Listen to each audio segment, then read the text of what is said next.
Et bien là maintenant je crois qu'on a une nouvelle démonstration. L'attaque est générale sur tous les secteurs de la société. Il faut qu'on se regroupe tous ensemble pour construire un autre mouvement et proposer d'autres choses. Pour ne pas se laisser laminer. Et si vous avez des choses à dire, et vous avez sûrement des choses à dire. Oh, il y a plein des choses à dire. Il y a de quoi écrire des petits messages, là, et les accrocher. Sachant que tous ces messages, on les garde, on les reprend après, et on s'en servira pour l'Assemblée générale. Qui de contribuer à construire des choses ensemble. D'accord. Voilà, merci.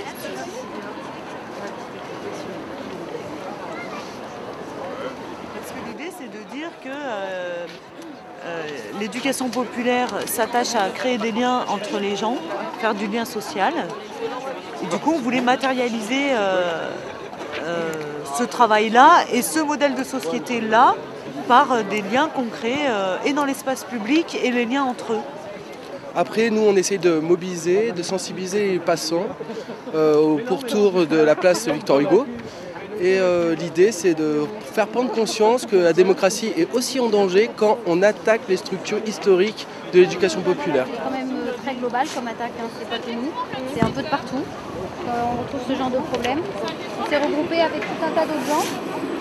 Donc il y a des associations, il y a des syndicats, voilà, il y a plein d'autres coordinations, les intermittents, pour commencer à construire ensemble une réponse à ce qui se passe en ce moment. Donc ça c'est déjà fait. Samedi dernier, il y a eu un forum interprofessionnel et on invite toutes les personnes qui viendront à la manifestation du 19 mars à continuer de construire avec nous ce mouvement-là lors d'une assemblée générale après la manifestation. Voilà. Et aussi à écrire tout ce que vous avez envie d'écrire parce que tout ça, on le garde après, tous ces petits messages. Et ces petits messages, ils contribueront aussi à alimenter l'assemblée générale. Pour moi, l'éducation populaire, c'est la possibilité pour tout un chacun de pouvoir développer des pratiques, développer des pratiques sportives, culturelles ou autres. Développer des projets qui tiennent à cœur, du projet citoyen, du projet d'action locale, de proximité. Trouver des lieux pour le faire, pour s'exprimer. Donc l'éducation populaire, c'est ça, et c'est donc ce qu'on pourrait dire de l'éducation permanente, parce que derrière ça, on apprend à vivre avec les autres, on apprend comment fonctionne la société, on apprend un certain nombre de choses, et on partage. Et l'éducation populaire, c'est une sorte d'éducation permanente pour tout le monde. C'est aussi les structures de l'éducation populaire qui ont permis d'avoir, certes, des loisirs, le temps libre, mais au-delà de cela, même aussi la liberté d'expression.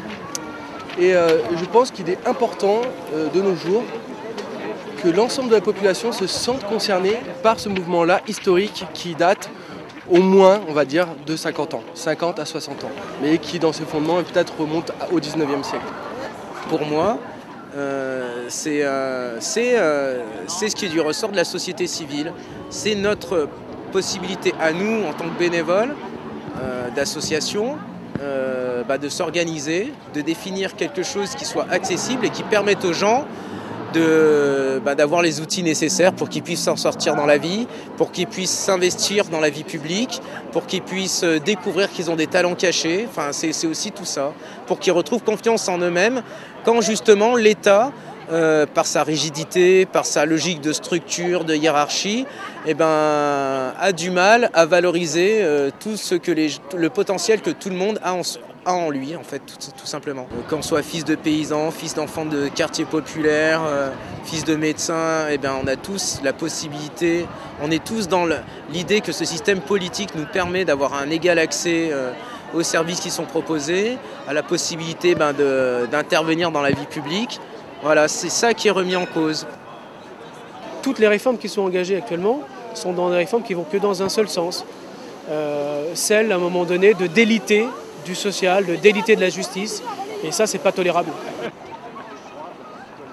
J'ai pas du tout envie de subir la société qu'on veut nous imposer avec la réforme générale des politiques publiques. Je suis contre la destruction systématique d'une société qui serait exclusivement orientée sur la loi du plus fort et sur l'individualisme et le citoyen consommateur, quoi.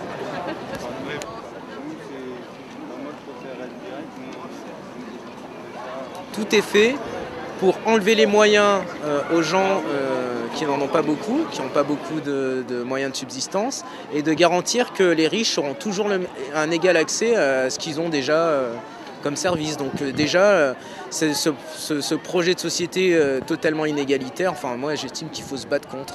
La crise économique, elle n'explique pas tout. C'est-à-dire qu'à un moment donné, la réforme des politiques publiques ou la crise économique, ça a bon dos. Quand à un moment donné, on s'attaque à la question de la vie associative. À l'intérieur, il y a plein de gens qui sont là, qui créent du lien, qui parlent entre eux, qui développent des pratiques, des choses, des projets.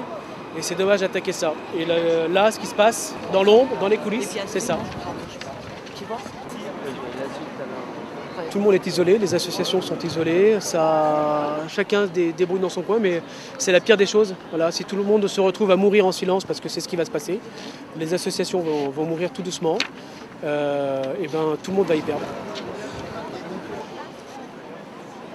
Et chacun a une mission particulière à remplir dans le champ de l'éducation ou dans le champ social, mais qui sont tous liés par la même préoccupation, qui est permettre aux gens de révéler en eux ce qu'ils ont de bien avec des supports que des militants leur apportent ou du travail que des éducateurs ou des animateurs font à leur côté.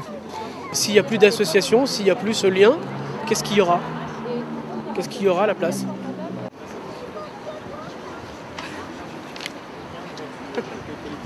La richesse sociale, le fait de valoriser les savoirs de chacun, les savoir-faire, les savoir-être de chacun et de trouver les moyens de les transmettre, pour moi c'est quelque chose qui mérite d'être soutenu et financé, et d'autant plus en période de crise.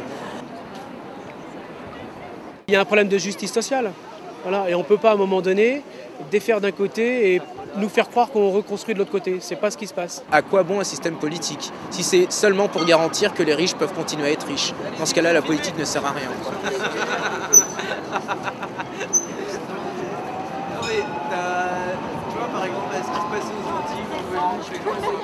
La démocratie, c'est faire l'apprentissage permanent du fait qu'on peut prendre des décisions collectives. C'est le droit à l'expression, c'est la liberté d'agir, c'est la liberté de pratiquer des actions culturelles ou des loisirs. C'est plus largement, c'est comme les maternelles ou planning familial, qui sont menacés. C'est de la santé, c'est du social. Voilà, c'est donc une toile de fond qui se met en place. Voilà, donc c'est quand même une volonté politique délibérée de casser ce tissu-là. Et donc quelque part c'est bien une question de démocratie, c'est bien des questions d'expression, c'est bien le droit des gens à être et à agir dans leur vie, sur la société, et ça c'est remis en cause. Voilà.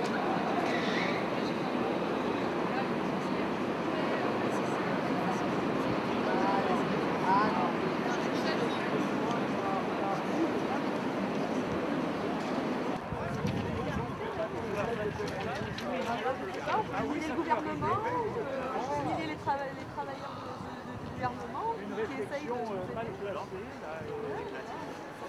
Par exemple,